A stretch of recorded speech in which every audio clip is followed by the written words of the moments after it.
All right, hi everybody. I'm just going to go over really quickly how to insert a line graph. Sometimes that can be kind of tricky. At any time, speed up my video, stop my video, slow down my video. I'm just going to show it to you quickly. So it says insert, so go to insert, then chart, then line. So that's the first thing I'm going to do. So I'm going to go to insert, then chart, and then line.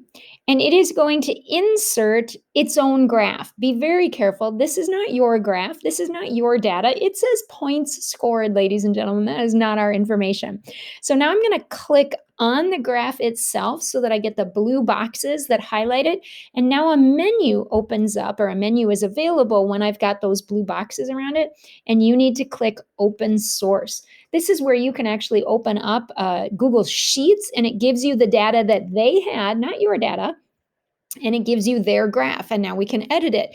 So we're going to change the data to match our data. And I'm wasting time because it always takes a moment to pull up, so give it a moment while it opens it up. La, la, la, la, la. Okay, so there's the graph, but where's the data? I'm going to scroll down or up, I don't know how you want to say that, so that I can actually see their data. And I'm going to scooch it over also so that I can see all of their data. Now, in this circumstance, they have team 1, 2, 3, 4. That's their independent variable.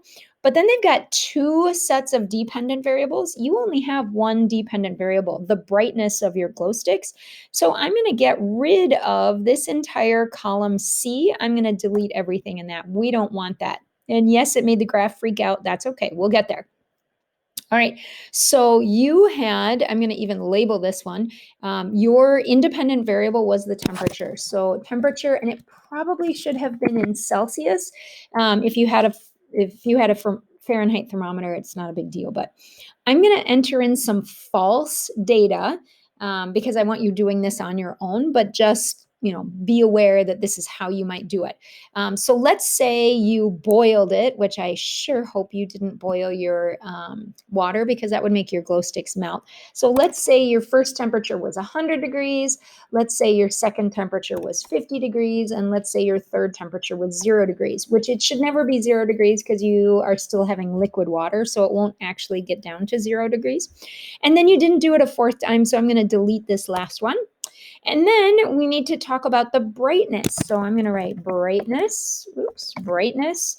And you had to decide with your group how you rated the brightness, how you were going to turn that into a numeric number.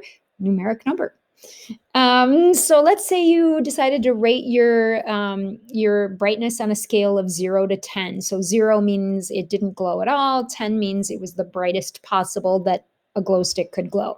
So let's say, I'm just going to make up numbers. So let's say it was a 5, and let's say 50 degrees was a 7, and let's say 0 degrees was a 9. I just made those numbers up, and let's delete this last one because it doesn't go with anything. Okay, so now we have our corrected data, and now we can actually edit the data table. So I'm going to click, I clicked in the data table, I meant graph.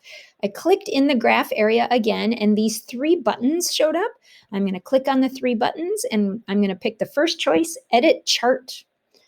And I think I've got a really easy way for you to edit chart, and I think it'll work on the first try. If not, we've got a couple other things up our sleeves. But you want a line graph. That is because this is numbers versus numbers. Now, if you did not have a thermometer and instead you chose warm, cold, and hot water, then you would be using a bar chart, a bar graph. So that's this one here. But we're going to use a line graph, and I am going to click on it. And now I'm going to look at it very carefully and see if this is exactly the data that we wanted. So let me just make sure.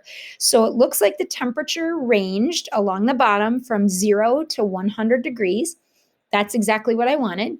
And then the scale went from 0 to 10. Ooh, that's exactly what I wanted. However, if my line graph, if the machine itself, the computer itself doesn't pick the numbers that I want on the bottom or the side, I would go to customize, and then I can customize my horizontal axis.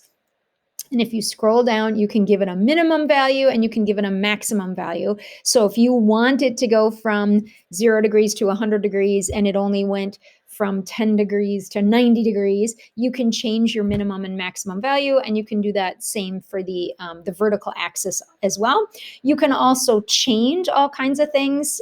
You can give it a legend. You can change the axis titles, all the things that you would need to.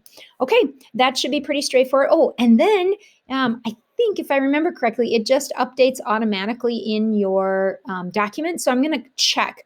I'm going to go back to the document and see if it updated. And here I'm going to press now. There we go. We're going to press the button update, and bing, bing, bing, it updated, and all is happy and good.